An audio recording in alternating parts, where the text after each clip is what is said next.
नमस्कार दोस्तों, आप सभी का हमारे YouTube चैनल एचपी एग्जामिनेशन में एक बार फिर से स्वागत है। जैसा कि आप लोगों को मालूम है कि हम लोगों ने एचपी टेट के लिए कीप लर्निंग नाम से एक सीरीज चला के रखी है, जिसमें हम लोग मैथमेटिक्स हम कंप्लीट कर चुके हैं, केमिस्ट्री हम लोग कर रहे हैं और फिजिक्स हम लोगों ने आज शुरू, या यूँ कहें कि आज हम फिजिक्स को शुरू कर रहे हैं।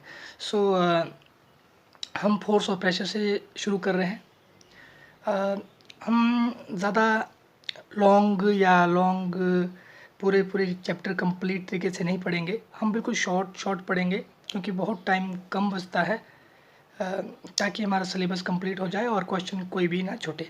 हम कुछ इस तरीके से पढ़ेंगे या कोशिश करेंगे, जैसा भी आपको अच्छा लगे।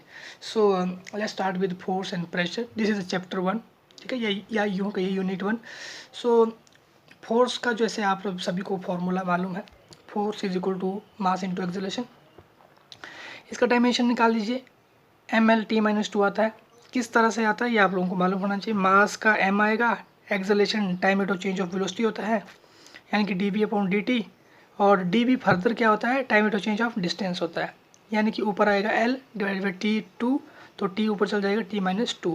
इस तरह से इसकी यूनिट न्यूटन होती है, ठीक है। इसकी ऐसा यूनिट एक और होती है, वो क्या होती है, कमेंट बॉक्स में जरूर कमेंट करें। तो हम लोगों को मालूम है कि force has both magnitude and direction. अब मैग्नीट्यूड और डायरेक्शन के बारे में ज़्यादा बताने की ज़रूरत नहीं है, आप छोटे बच्चे तो रहे नहीं। इतना याद रख लीजिए कि force has both magnitude and directions. अब दो तरह की फोर्स होती है हमारे नेचर में। कौन कौन सी फोर्स होती है? वो होती है एक कॉन्टैक्ट फोर्स, एक होती है non contact force. Contact force वो फोर्स होती है, या यूँ कहूँ कि जिनको कॉन्टैक्ट, मान लीजिए एक पेन है, अगर मैंने इसको यहाँ हाथ लगाया तभी तो ऊपर उठा ना, इसका मतलब मैंने इसको कॉन्टैक्ट किया है। और अगर ये किसी बिना कॉन्टैक्ट के अगर ये यहाँ से हिलती तो मैं इसको नॉन कॉन्टैक्ट कहता, बस इतना ही फ़र्क है। अब देखो मस्कुलर फोर्स है, दिस आर द मस्कुलर, हालांकि मैं बहुत कमज़ोर हूँ लेकिन कोई दिक्कत नहीं है। मस्कुलर फोर्स, मैंने इसको मसल से उठाया और इसको कॉन्टैक्ट फोर्स बोलेंगे, ठीक है। या तो हम लोग या तो एनिमल्स में भी मस्कुलर फोर्सेज होती है, ठीक है। फ्रिक्शन फोर्स देखो, फ्रिक्शन फोर्स भी कॉन्टैक्ट फोर्स है। कैसे? जब तक मान लीजिए अब जैसे हम लोग फ्रिक्शन की हेल्प से चलते हैं सरफेस के ऊपर, इसका मतलब हम सरफेस के ऊपर टच होते हैं तभी तो फ्रिक्शन लगती है, और जब टच होता है मतलब कॉन्टैक्ट फोर्स है। जब क्वेश्चन कैसे आ सकता है, आप सोच रहे होंगे क्यों हम पढ़ रहे हैं। क्वेश्चन आ सकता है कि friction is a contact force, non contact force, none of these आ सकता है, या बोथ आ सकता है, कॉन्टैक्ट और नॉन कॉन्टैक्ट फोर्स। इस तरह से 4 ऑप्शन हो सकते हैं। देखिए क्वेश्चन कैसे बनता है, आप समझ गए होंगे। हाँ, तो नॉन कॉन्टैक्ट फोर्स देखते हैं। देखो मैग्नेटिक फोर्स किस तरह से नॉन कॉन्टैक्ट फोर्स है। देखो यहाँ पर मान लीजिए कील रखी है या एक लोहा आयरन रखा है, ये मैग्नेट है। आप क्या करते हैं, मैग्नेट को यहाँ रखते हैं विदाउट टचिंग दिस आयरन। मान लीजिए ये आयरन है, तो ये आयरन क्या जाता है, इसके साथ चिपक जाता है। इसका मतलब बिना टच किए हुए मैग्नेट ने आयरन को क्या किया, अपनी ओर अट्रैक्ट किया। That's why this is a non contact force. Similarly electrostatic force is non contact force, gravitational force is non contact force.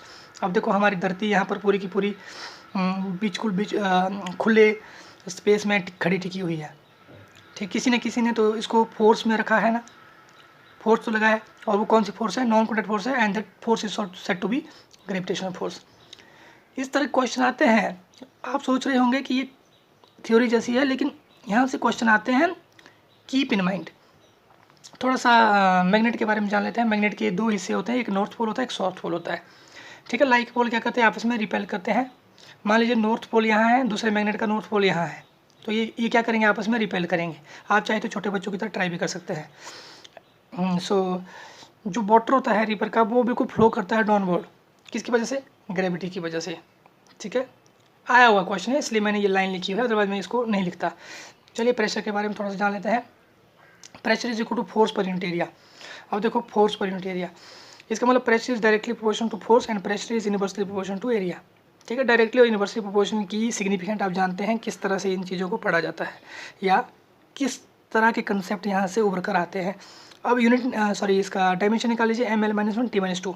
ये आपको हो सके तो याद रखना चाहिए, अदरवाइज याद नहीं है तो आप निकाल भी सकते हैं, क्योंकि एग्जाम में पूछे जाते हैं, ठीक है। अब प्रेशर के बारे में थोड़ा सा जान लेते हैं। नेल का एग्जाम्पल लिया है, मेक का एग्जाम्पल लिया है। अब देखो मेक है, मान लीजिए ये मेक है, पेन है। अब मैं इस मेक को इस तरह से उल्टा लगाता हूँ यहाँ, तो यहाँ पर जितना ज़ोर लगाऊंगा, हालांकि प्रेशर तो होगा, लेकिन ये छेद नहीं कर पाएगी। क्या ये कर पाएगी छेद इस कागज़ में इस तरह से? नहीं ना। अगर मैं इसको इस तरह से लगाऊँ, मतलब इसकी नोक पे जाऊँ, तो ये छेद कर पाने में कामयाब हो जाएगा अगर मैं थोड़ा सा फोर्स लगाऊँ तो। क्यों? Because of pressure.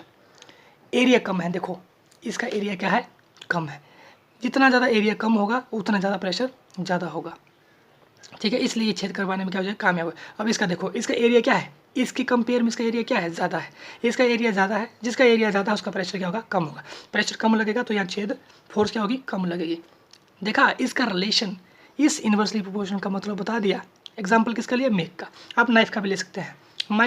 जो नाइफ होता है, चाकू होता है, उसके दो हिस्से होते हैं, एक तेज़ वाला होता है, एक थोड़ा सा मोटा वाला होता है। अब देखो तेज़ वाले का जो एरिया होता है वो क्या होता है? कम होता है। कम एरिया मतलब प्रेशर ज़्यादा, तो टमाटर प्याज जो भी काटना है आपने वो क्या होगा? ईजिली कट जाएगा, ठीक है। लेकिन अगर दूसरे वाला हिस्सा लेंगे तो उसका एरिया क्या होता है? ज़्यादा होता है, प्रेशर क्या होगा? कम, तो वो टमाटर प्याज इत्यादि चीज़ को नहीं काट पाएगा। रिमेंबर दैट, ठीक है। कुली कुली, ये क्वेश्चन आते हैं एग्जाम में, ये क्वेश्चन आते हैं। कुली देखो, इनका जो आंसर होगा वो प्रेशर होगा। प्रेशर और एरिया से रिलेटेड क्वेश्चन है ये। अब देखो कुली क्या करता है? अपने सामान को उठाता है सर के ऊपर, तो वो क्या करता है? सर के ऊपर एक कपड़ा जैसा बांध देता है। क्यों बांधता है वो कपड़ा? ताकि क्या करेगा? उस जो एरिया है उसको रिड्यूस कर सके और प्रेशर कम लग सके, ताकि उसका जो सामान है वो हल्का हो सके। ऑलवेज रिमेंबर दैट, ठीक है। अब यूनिट है न्यूटन मीटर माइनस 2, ठीक है, सिंपल सी। ऐसा यूनिट जो होती है इसकी पास्कल होती है।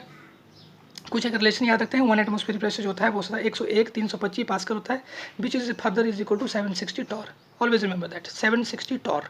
सीजीएस में देख लीजिए BA होता है, इसको बायरी भी पढ़ते हैं, बेयर भी पढ़ते हैं, जैसे भी आपने पढ़ना है। 0.1 पास्कल के बराबर होता है। इन चीज़ों को आप थोड़ा सा याद कर लीजिए, कीप इन माइंड, ये आपको काम आएगा दोनों में। TGT कमीशन में भी काम आ जाएगा, ये कोई दिक्कत नहीं है। So liquid and gas is exact pressure on the walls of the container. देखो सॉलिड प्रेशर एग्जर्ट नहीं करता है, लिक्विड एंड गैसेज एग्जर्ट करती है प्रेशर को। फॉर एग्जांपल के लिए मैं गुब्बारे में गैस भरना स्टार्ट कर देता हूँ, या यूँ कहूँ कि आप गुब्बारा फुलाते हैं, तो वो क्या करता है? प्रेशर एग्जर्ट करता है। एक टाइम ऐसा आता है आप हवा भरते जाएंगे उसमें तो वो फट जाएगा। इसका मतलब gases exert pressure on the walls of the container.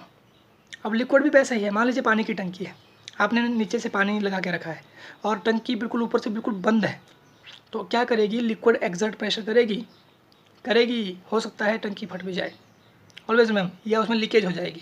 तो इसका मतलब gases and liquid exert pressure, always remember that. अगर लास्ट क्वेश्चन है, अगर मैं क्या करूँ? एक मैग्नेट को 3 हिस्से में कर दूँ, 3 equal pieces, then the number of north pole कितने होंगे, ठीक है, साउथ पोल कितने होंगे? या फिर अगर या यूँ कहूँ कि एक मैग्नेट को 3 हिस्से में करूँ, क्या जो 3 हिस्से होंगे वो फर्दर मैग्नेट होंगे? क्या वो फर्दर मैग्नेट होंगे? ये क्वेश्चन टेट में आया हुआ है, ये वाला। क्या वो होंगे? यस नो, ठीक है। इतना आंसर देना है, यस और नो में आंसर देना है आप लोगों ने कमेंट बॉक्स में कि 3 हिस्से करूँगा एक मैग्नेट के, क्या वो मैग्नेट होंगे? यानी कि अगर मैं इसको तोड़ूंगा क्या वो फिर भी आयरन को अट्रैक्ट करेंगे तो यस, नहीं करेंगे तो नो। प्लीज़ कमेंट में जरूर कमेंट करें। इसी के साथ हमारा जो चैप्टर यानी कि यूनिट 1 है फिजिक्स का वो कंप्लीट हो चुका है। सो आप लोगों को क्या करना है? जाते जाते आप लोगों को करना है हमारा चैनल शेयर, आप लोगों को करना है हमारा चैनल सब्सक्राइब। क्यों करना है सब्सक्राइब, क्यों करना है शेयर, ये आप सभी जानते हैं। So thank you so much.